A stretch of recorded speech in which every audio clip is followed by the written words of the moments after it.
Okay, so what I usually do when I go to animate is I come up with an idea of what I want to do. I mean, no matter how basic it is, it's good to have some kind of idea of what you want to do with your animation. In this case, I wanted to. I've been getting a lot of questions of like what all these extra gadgets do on the combat. So I wanted to actually make a feature video, just kind of showing what his little gadgets and gizmos do. I know I said that earlier, but that's kind of the idea behind this. And I'll start with my favorite, which of course is the Gatling guns on his gauntlets. It's my favorite because the way they animate out and in, and Gatling guns are just fun in general.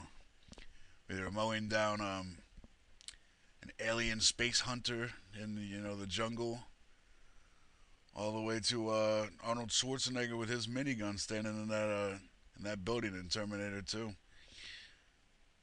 Pretty awesome, pretty awesome.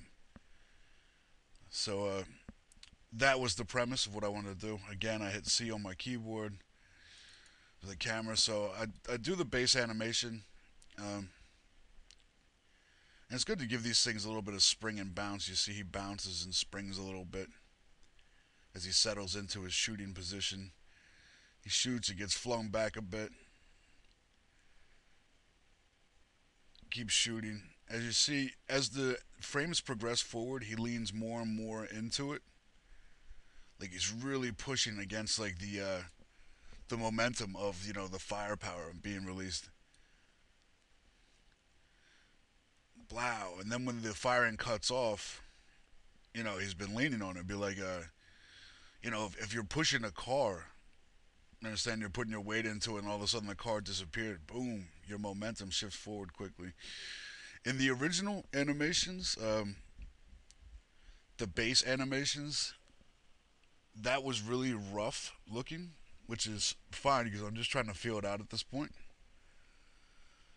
Um, but after I went in, I re-keyframed everything. And by the way, I do everything by hand.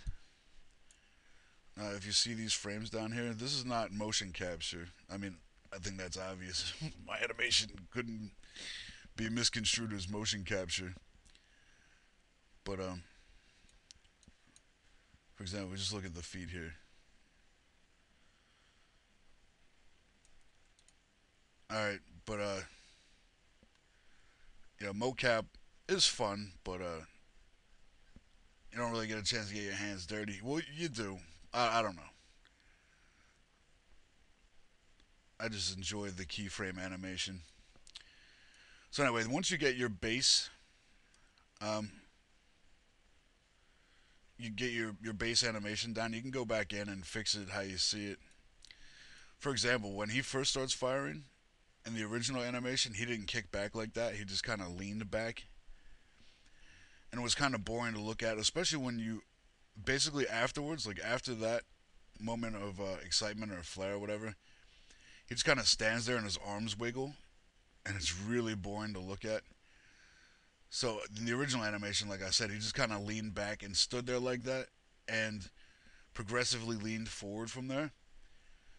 But I wanted that kickback, so I put the kickback in, and then after that, since I already had the keyframe set for his feet, now he's out of position, right? So what I have to do then is give him one or two steps forward, one step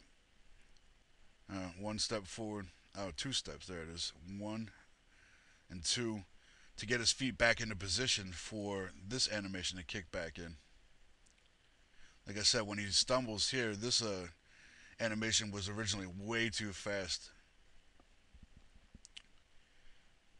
so I had to slow that down a bit. And his arms were a little goofy. He's still a little goofy, but I think when in a situation like that, when you're putting all your momentum, all your weight forward, and then it gets kicked out from underneath you, you will indeed look a little bit goofy.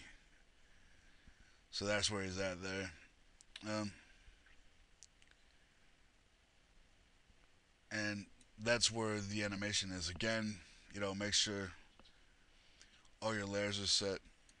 I got a backpack layer. I got a layer for a lot of things. Um, again, it helps.